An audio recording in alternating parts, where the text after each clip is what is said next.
Across My Heart Ministry. I'm Laurie McFarland. Thanks for spending a few minutes with us today. Well, Christmas is over.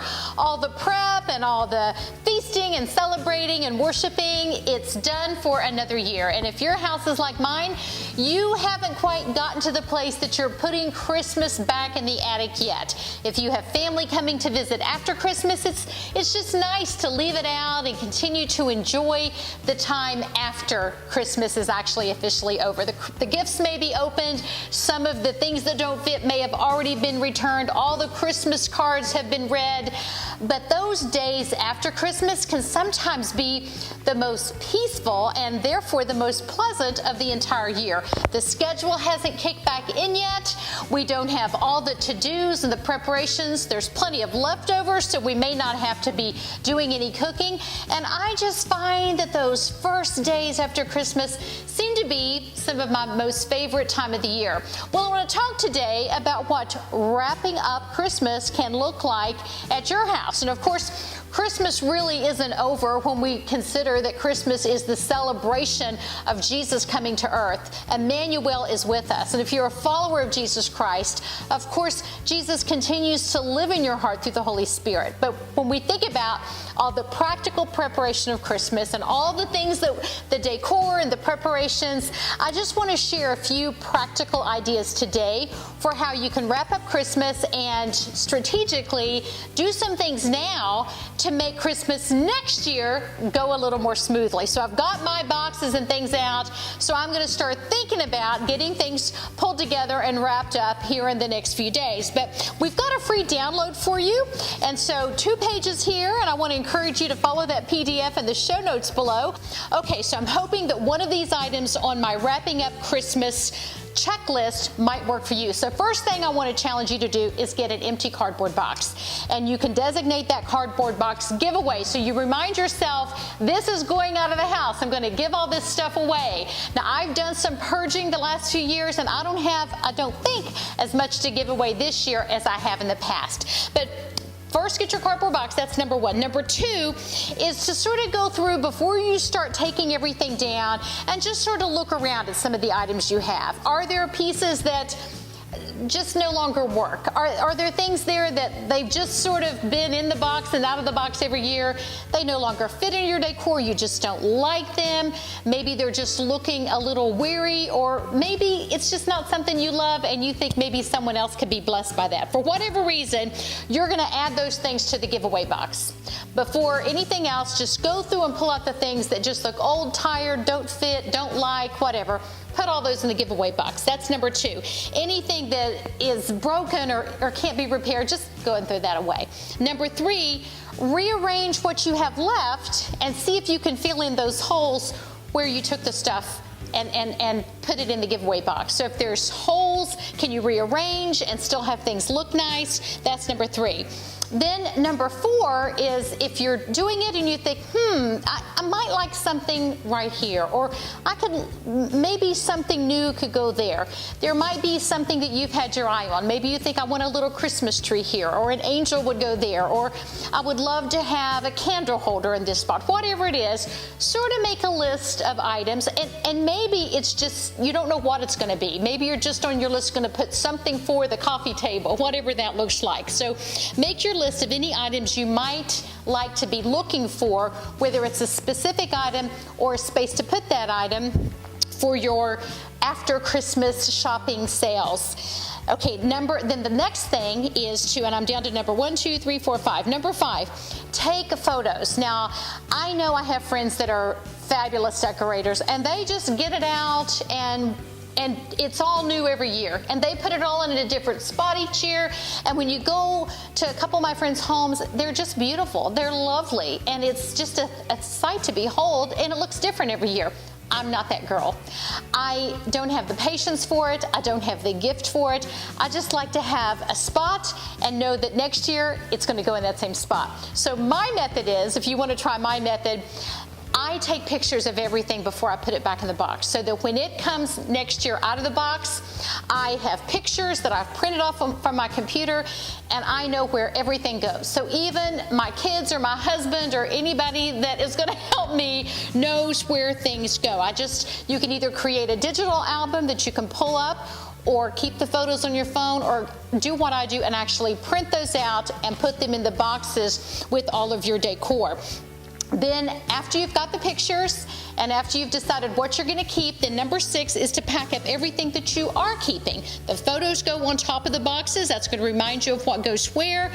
And then the items that are not, that if there are any items left in the boxes, and sometimes that happens to me when I'm decorating, I just don't really seem to have a spot for something and I'll leave it in the Christmas box. If you're like me, and when the boxes come back down out of the attic to be refilled, anything that's still in the box is definitely a candidate to be moved into the giveaway box. Got me? Gotcha? So go ahead and make that happen. Then, after you have all of these boxes packed that are going to go back into the attic, and everything that's in here, this box needs to be sealed up and taken right on out to your car, okay? You do not want to keep that around. You want to move it out quickly, because if it sits around and you look at it and you eye it, you might sort of change your mind before it actually makes its way out of the house to the car, to the Salvation Army or Goodwill or wherever you're going to get it. Before you do that, however, another item is to make a list of the items in here for tax purposes, because if those are things in good condition and they're sellable, then you're giving away something of value. And so just use whatever a garage sale price or a thrift shop price would be as you make an itemized list. Ask for a receipt when you drop it off. Put it in the car to drop off when you're errand day. Be sure and ask for that receipt when you drop it off, and then put that in your tax file for next year. Okay.